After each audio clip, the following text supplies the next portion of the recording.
Kaixo, zerun sabaia edo hortzia begiratzen dugunean gauez, beste gauza garrantzitsu bat ere jakin behar duzu. Izarak ikusten ditugunean, ikusten ari gira da argi fosil bat. Eta orain esplikatuko dizut zer esan eduen horrek. Argi oso azkar doa. Badakizu, segundu batean, lurrari bira bat baino gehiago emateko gaitasuna duela. Oso azkar doalako. Horregatik, ilargiaren argia gure begitara iristen denean, ari gara ikusten nola zegoen ilargia duela segundu bat eta piko. Goazen pixka bat gehiago urruntzea. Zein da gehien gerturatzen zaigun planeta? Artizarra. Eta zenbat denbora behar du argiak artizarratik gure begitara iristen? 2 minutu. Orduan, guari gara ikusten, artizarra nola zegoen duela 2 minutu. Orain, goazen gehiago urrutiratzea. Zein da planetarik urrutiena guretzako? Neptuno. Eta zenbat denbora behar du argiak Neptunotik gure begitara iristen? 4 ordu.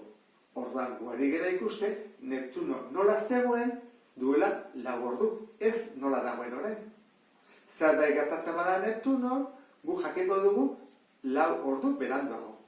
Izarrekin hasten bagera, gertuen dagoen izarra zein da? Eguzkia. 8 minututara. Orduan, argiak behar du 8 minutu eguzkitik guregana iristeko.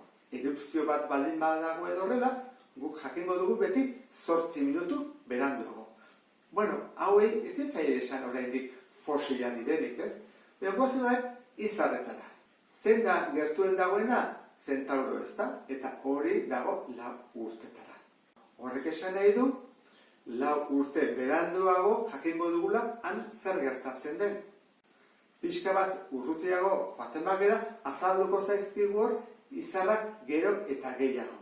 Gure galaxiako izarrak. Eta daude 100 urte, 1000 urte, eta bat.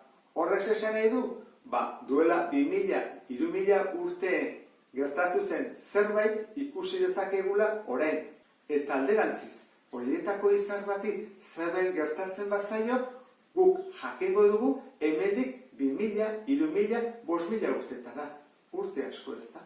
Baina hori, oraindik oso gutxi da, hasten bagea ateatzen gure galaxiatik. Gure galaxiatik ondoko galaxiara joaten bagea, hando dela milioika eta milioika izar, daude 2 milioi urtetik gorako distantzira. Orduan, gu jakin dezakegu zerbait gertatu den, hemendik 2 milioi urtetara, 3 milioi urtetara, eta beste batzuk urrutiago dena, 10 milioi urte, 100 milioi urte, 1000 milioi urte.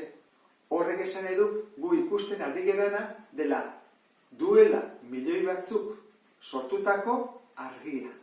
Horregatik fosila da, duela milioika eta milioika urte, ateratzen izar hori gure begitara iristen ari da. Zoragarria ez da. Zenbat urte pasa eta gero iritsi zaigun. Horregatik guk orain ikusten dugun hortzea, ez da orain dagoen hortzea, baizik aspaldi zegoen hortzea. Behar bada, ari gara ikusten izar bat, eta desagertua dago, lertu da. Eta bitartean, ikusten dugun inguru batean, ez dagoela ezer, eta momentu honetan izarra sortua dago. Izar bat, jakingo duguna sortu dela, hemendik urte askotara. Horregatik oso polita da historia hau, ezta? Jakitea aspaldiko argia ikusten ari gara.